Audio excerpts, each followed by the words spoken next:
Hello friends, Dhamus kitchen and blog પર તમારું સ્વાગત છે. મિત્રો, આજે બનાવીશું ફરાળી સૂકી ભાજી. બિલકુલ ઝંઝટ વગર, નહીં બટેકાને બાફવાના કે નહીં ટીપુય પાણીનો ઉપયોગ કરવાનો. ખૂબ જ ઝડપથી માત્ર 5 જ મિનિટમાં આ સૂકી ભાજી બનીને તૈયાર થશે.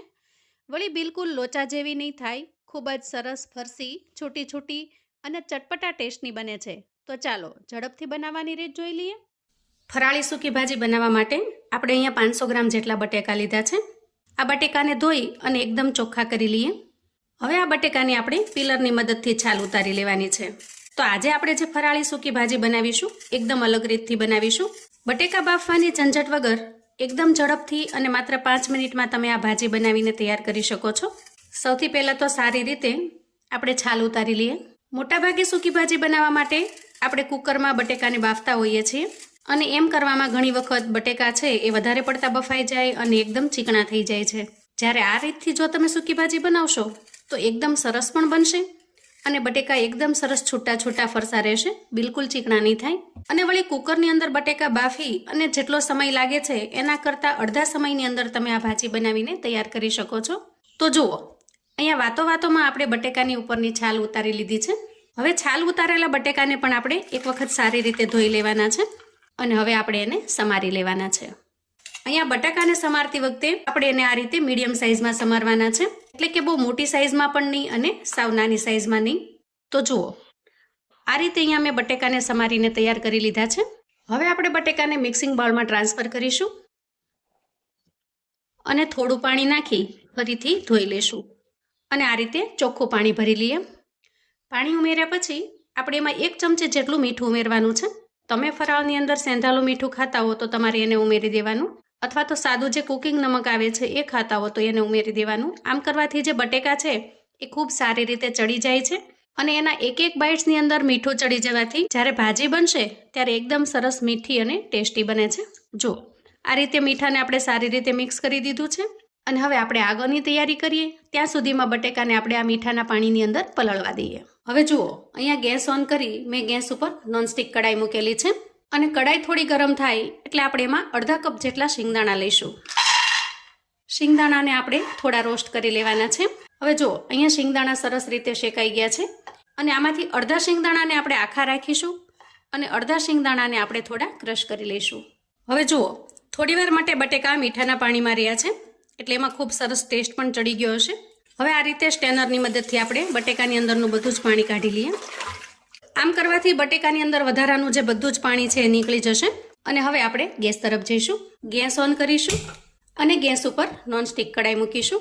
હવે અહીંયા કડાઈની અંદર આપણે 1 ચમચા જેટલું તેલ લેવાનું છે અને તેલ થોડું ગરમ થાય એટલે આપણે બટેકાને એમાં ઉમેરી દઈએ અને સારી રીતે મિક્સ કરી લઈએ.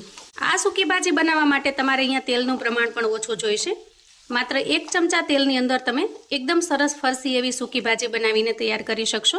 પણ બાફેલા બટેકાની સૂકી ભાજી બનાવવામાં તમે ગમે એટલું તેલ વાપરો, આપણે જેવો સરસ જોઈએ એવો ટેસ્ટ આવતો નથી અને તેલનું પ્રમાણ આપણે એમાં વધારે જોઈએ છે. હવે આપણે બટેકાની અંદર સ્વાદ પ્રમાણે મીઠું અત્યારથી જ ઉમેરી દેવાનું છે અને સારી રીતે મિક્સ કરી લેવાનું છે. આ રીતે મીઠું નાખવાથી બટેકા સારી રીતે બફાઈ જાય છે. ગેસની ફ્લેમને આપણે અત્યારે મીડિયમ રાખીશું અને આ રીતે ઢાંકણ ઢાંકી 3 થી 4 મિનિટ માટે આપણે બટેકાને આ રીતે તેલની અંદર ફ્રાય થવા દેવાના છે. અને વચ્ચે જરૂર પડે તો 2 થી 3 વખત આપણે બટેકાને ચલાવી પણ લઈશું જેથી તળિયે ચોંટી ન થાય. હવે જુઓ, અંદાજે 4 મિનિટ પછી આપણે ચેક કરી લઈએ. જુઓ, એકદમ સરસ બટેકા બફાઈ ગયા છે. વચ્ચે મેં 2 વખત ચલાવી અને બટેકાની સાઈડ ચેન્જ કરી લીધેલી જેથી બધી બાજુ સારી રીતે સતળાઈ જાય. જુઓ, અહીંયા બટેકા ખૂબ સારી રીતે ચડી ગયા છે. હું તમને એક તોડીને બતાવું. જુઓ, એકદમ આસાનીથી આપણે એને સ્પેચ્યુલાની મદદથી તોડી શકીએ છીએ.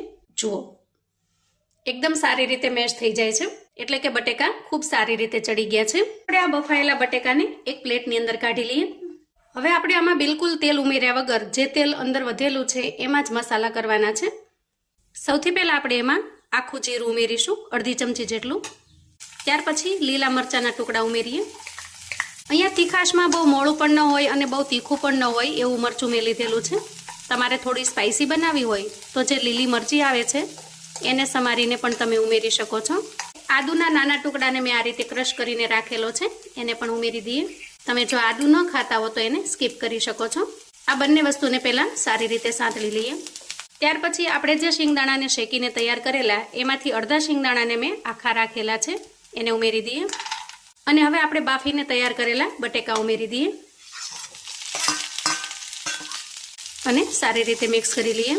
આજની જે બટેકાની સૂકી ભાજીની રીત છે એ ખરેખર એટલી અમેઝિંગ છે કે ઓછા તેલની અંદર તમે ખૂબ જ ટેસ્ટી અને મજેદાર એવી સૂકી ભાજી બનાવીને તૈયાર કરી શકો છો. અહીંયા બધી જ વસ્તુ મિક્સ થઈ ગઈ છે અને હવે આપણે સૂકા મસાલા કરી લઈએ. હવે તીખાશ માટે મેં અહીંયા 1 ચમચી જેટલા ચીલી ફ્લેક્સ લીધેલા છે. તમે જો આ રીતે લાલ મરચું ન ખાતા હો તો એને સ્કીપ કરી દેવાનું. માત્ર ગ્રીન મસાલાથી જ તમારે સૂકી ભાજી બનાવવાની. તો તીખાશ માટે અહીંયા ચીલી ફ્લેક્સ ઉમેરું છું 1 ચમચી જેટલા. 1 ચમચી જેટલો અહીંયા શેકેલા જીરાનો પાવડર ઉમેરીશું. 1 ચમચી જેટલો તીખાનો પાવડર એટલે કે મરીનો પાવડર કરેલો છે એને ઉમેરી દઈએ. અડધા વધેલા શેંગદાણાનો જે આપણે ભૂકો કરેલો છે એને પણ ઉમેરી દઈએ. હવે જુઓ અહીંયા હું 5 ચમચી જેટલી હળદર ઉમેરું છું. તો ઘણા લોકો ફરાળની અંદર હળદર પણ ખાતા નથી તો એને તમારે સ્કીપ કરી દેવાની. અને હવે બધી જ વસ્તુને આપણે સારી રીતે મિક્સ કરી લઈએ. મસાલા અહીંયા સારી રીતે મિક્સ થઈ ગયા છે. તો આ સ્ટેજે હું 2 ચમચી જેટલી દળેલી ખાંડ ઉમેરું છું. તમે અહીંયા આખી ખાંડ પણ ઉમેરી શકો છો, પણ આ રીતે જો બુરું એટલે કે દળેલી ખાંડ હશે તો ઝડપથી મિક્સ પણ થઈ જશે. હવે સૂકી ભાજી તો ચટપટી હોય તો જ ખાવાની મજા આવે. તો એકદમ સરસ ચટપટો ટેસ્ટ લાવવા માટે હું અહીંયા અડધા લીંબુનો રસ ઉમેરું છું. તમારે લીંબુના રસની જગ્યાએ જો આમચૂર પાવડર ઉમેરવો હોય તો તમે ખટાશ માટે આમચૂર પાવડર પણ ઉમેરી શકો છો. અને હવે છેલ્લે ઉમેરીશું થોડી કોથમીર. તો અહીંયા આજે સૂકી ભાજી બનાવવા માટે મેં જે કાંઈ વસ્તુઓ વાપરી છે એમાંથી તમે જેટલું ખાતા હોય એટલું ઉમેરવાનું છે અને તમે જે ન ખાતા હોય એને તમારે સ્કીપ કરી દેવાનું છે. તો જુઓ માત્ર 5 મિનિટની અંદર જ આ સૂકી ભાજી બનીને તૈયાર થઈ જાય છે. બટેકા બાફવાની, સીટી વગાડવાની કે બટેકા ફોલવાની કોઈ પણ જાતની ઝંઝટ વગર એકદમ ઝડપથી ફટાફટથી તમે આ સૂકી ભાજી બનાવીને તૈયાર કરી શકો છો. તો આ રીતે જો ફટાફટથી સૂકી ભાજી બનતી હોય તો ફરાળ બનાવતા બિલકુલ વાર નહીં લાગે અને તમને બિલકુલ આળસ નહીં આવે. હવે આપણે સર્વ કરી લઈએ. હવે આજની સૂકી ભાજી સાથે પીરસવા માટે આપણે એકદમ સરસ મસાલા દહીં બનાવી લઈએ. તો અહીંયા મસાલા દહીં બનાવવા માટે હું 3 ચમચી જેટલું મોળું દહીં લઉં છું, કેમ કે દહીં મોળું હશે તો જ ખાવાની મજા આવશે. હવે આ દહીંને આપણે ચમચીની મદદથી અથવા તો વિસ્કરની મદદથી ફેંટી લેવાનું છે. તો અહીંયા એકદમ સરસ દહીં ફેંટાઈ ગયું છે. હવે આપણે એમાં સ્વાદ પ્રમાણે મીઠું ઉમેરી દઈએ. ફરાળમાં તમે જે કાંઈ મીઠું ખાતા હોય અહીંયા ઉમેરી દેવાનું. થોડા લીલા મરચાંના ટુકડા ઉમેરી દઈએ, ઝીણા ઝીણા સમારેલા છે. શેકેલા જીરાનો પાવડર 5 ચમચી જેટલો અને થોડો તીખાનો પાવડર 5 ચમચી જેટલો અને થોડી અમથી કોથમીર ઉમેરીશું અને સારી રીતે મિક્સ કરી લઈશું. તો મિત્રો ફરાળની અંદર જો તમે આ રીતે મસાલા દહીં બનાવતા હો તો તમે કઈ રીતે બનાવો છો એ મને કોમેન્ટમાં ચોક્કસથી જણાવજો. દહીં અહીંયા એકદમ સરસ ઘાટું હોવાથી એકદમ ટેસ્ટી એવું મસાલા દહીં બને છે. અને આ રીતે સૂકી ભાજીની સાથે જો મસાલા દહીં પીરસશો તો 100% ગેરંટી છે કે ખાતા પેટ તો ભરાશે પણ મન નહીં ભરાય એવું સરસ ટેસ્ટી એવું બને છે. હવે આપણે ભાજીને સર્વ કરી લઈએ. તો જુઓ એકદમ ટેસ્ટી એવી સૂકી ભાજી બનીને તૈયાર છે. બાફેલા બટેકાની સૂકી ભાજી કરતાં તમને આ સૂકી ભાજીમાં એકદમ મીઠો ટેસ્ટ આવે છે, કેમ કે આપણે બિલકુલ પાણીનો ઉપયોગ કર્યા વગર આ ભાજી બનાવેલી છે. અને આ રીતે બનાવેલી સૂકી ભાજી લાંબા સમય સુધી સારી પણ રહે છે. વળી તમે જોશો કે બટેકા એકદમ સરસ ફરસા અને છૂટા છૂટા રહ્યા છે. કુકરમાં બાફેલા બટેકાની જે સૂકી ભાજી હોય છે એ થોડી લચકા જેવી થઈ જાય છે અને એની સામે આ સૂકી ભાજી તમને 1 નંબર સૂકી ભાજી લાગશે. તો આવું અવનવું જાણવા માટે અને મને સપોર્ટ કરવા માટે ચેનલ પર જો તમે નવા છો તો પ્લીઝ ચેનલને સબસ્ક્રાઇબ કરો.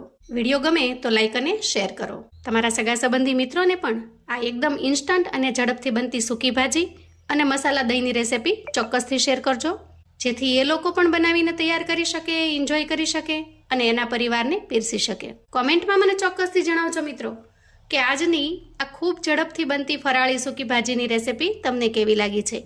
અને હા, તમે મારો વિડીયો કયા ગામથી અને ક્યાંથી જોઈ રહ્યા છો એ પણ મને ચોક્કસથી જણાવજો. તો ફરી મળીશું એક નવી રેસિપી સાથે.